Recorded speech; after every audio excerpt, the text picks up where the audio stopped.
Welcome to the video on how to find the exact area between the graphs of f of x equals sine x and g of x equal cosine x on the interval from pi over 4 to 5 pi over 4.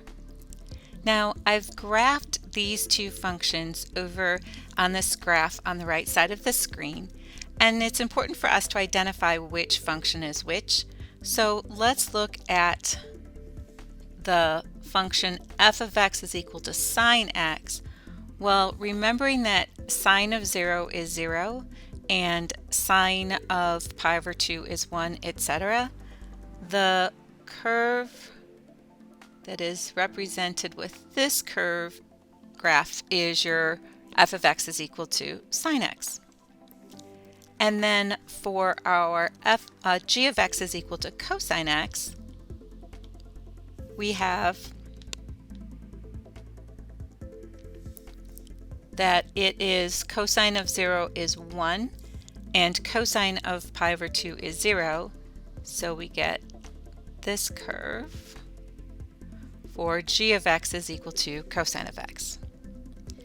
So now when we are looking at finding the exact area between the graphs over a specific interval, we want to think about where that interval is and to graph vertical lines at x equal the start of your interval and then x equal the end of your interval, your 5 pi over 4.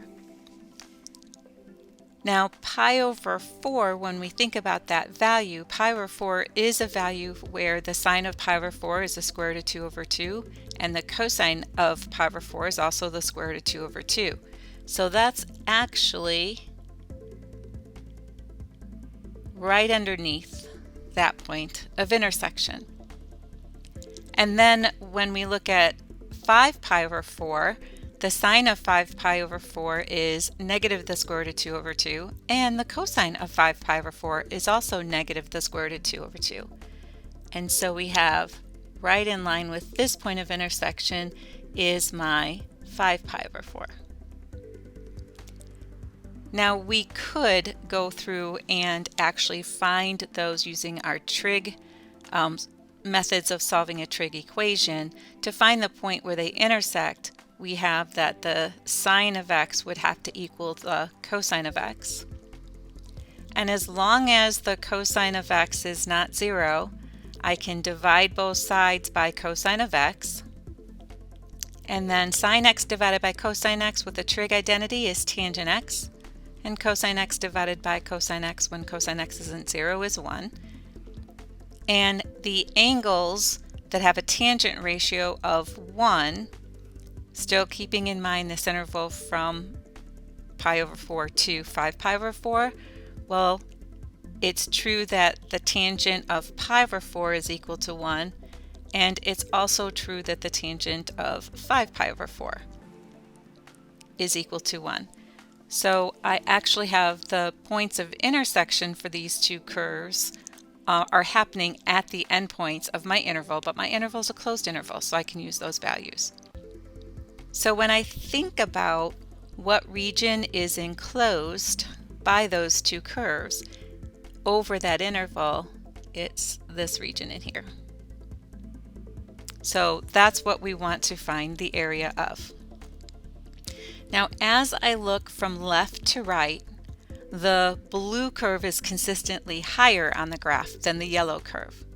And remember, when we're finding the area between the two curves, we want to take the definite integral over the interval where we have that consistency of one curve either higher than the other, or if I'm going to do my differential dy, one curve right of the other throughout. But here we have it higher than the other, and we take our curve that is further up on the coordinate plane, that's the sine of x, minus the curve that's lower on the coordinate plane, that's the cosine of x. Now to evaluate this definite integral, we'll find an antiderivative of this function, and it's term by term that we can use. The antiderivative of sine x is negative cosine x minus antiderivative of cosine x is sine x. And I'm going to evaluate that from pi over 4 to 5 pi over 4. Recall, with the fundamental theorem of calculus, your definite integral from a to b of f of x dx is equal to your antiderivative evaluated at the upper limit of integration minus antiderivative evaluated at the lower limit of integration. So we are going to put in the 5 pi over 4 first for the x throughout the expression,